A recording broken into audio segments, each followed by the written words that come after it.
Hi, my name is Hezron, and welcome to another week's roundup of Health in the News.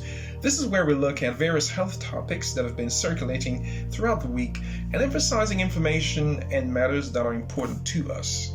Now, whilst I will certainly touch on COVID-19 in a few moments, I want to start with some interesting news that has generated an enormous amount of focus even during this time of COVID-19. This is on the issue of prostate. Now, to date, there is no national screening program for prostate cancer or for middle-aged men to be screened nationally for prostate cancer. We have what's known as the PSA test. I'll tell you about that in a few moments. What has been developing has been revealed this week is a breakthrough study by experts in Imperial College London who found a scan or test that's accurate enough to be put forward for recommendation to be used for prostate screening program. Now, this would indeed mirror the national breast screening program that we have for women. Now, there is some excitement about this development, as this could indeed serve to save many lives, okay? Now, let me just say something about the PSA test. The PSA test is what we have at the moment. This really is a protein-specific antigen blood test. So your nurse or your doctor will do take a blood sample, and they'll check for the prostate-specific antigen in your blood. Okay, now, with regards to the levels, there is no sort of normal level, so to speak, in a general aspect of things, but because it varies from man to man. And another important point is that the levels rise the older you get. However, on its own, it does not diagnose prostate cancer. So let's watch the space for this development for national screening program.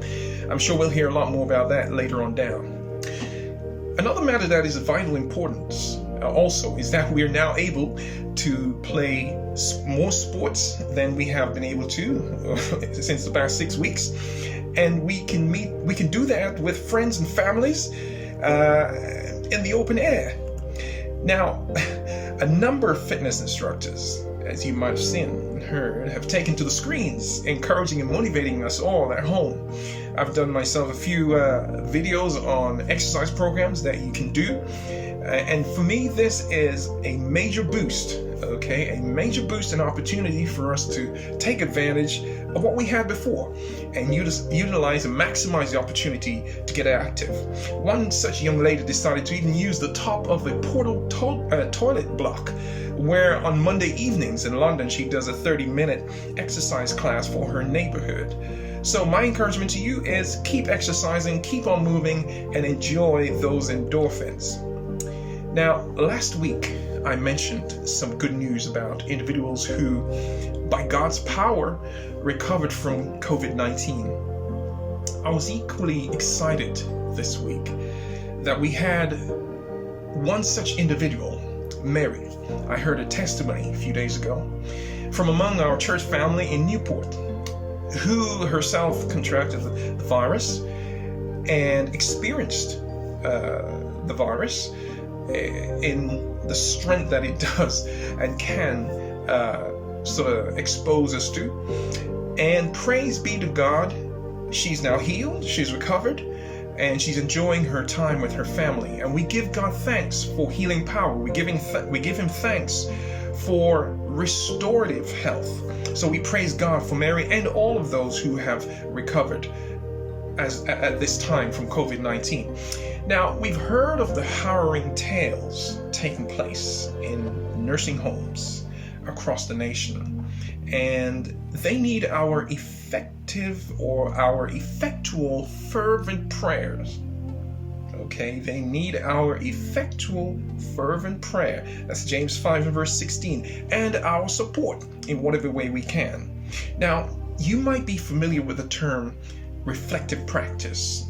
Let me say a little bit about this in a few moments, but there has been documented in the news nurses, healthcare workers who've been putting pen to paper and formulating a diary or reflection of their experience of looking after patients who are particularly infected with COVID-19. So you might have heard of the term reflective practice. As a nurse myself, I'm very familiar with this term, and my colleagues, I'm sure, no doubt, will have heard and are practicing this element of our profession. Reflective practice is the ability to reflect on your actions, engage, and process continuous learning, okay? It gives us meaning to our experience and generates our growth professionally. It's very important, and I will strongly encourage you in a few moments to make a diary, because that will certainly encourage us, strengthen us as we look back and reflect going forward. Let me give you a quotation from Ellen White from her book Counsels on Health. She says, "The Christian healthcare individual, whilst administering treatment for the restoration of health, will pleasantly and successfully draw the mind of the patient to Christ, our healer." And we do this by the way we talk, by the way we associate with our patients and with our colleagues even, and the way we go about our general duties. When I decided to train as a nurse, there was a mantra that resounded and reverberated across the campus and in my placement area of work. And that mantra was making a difference.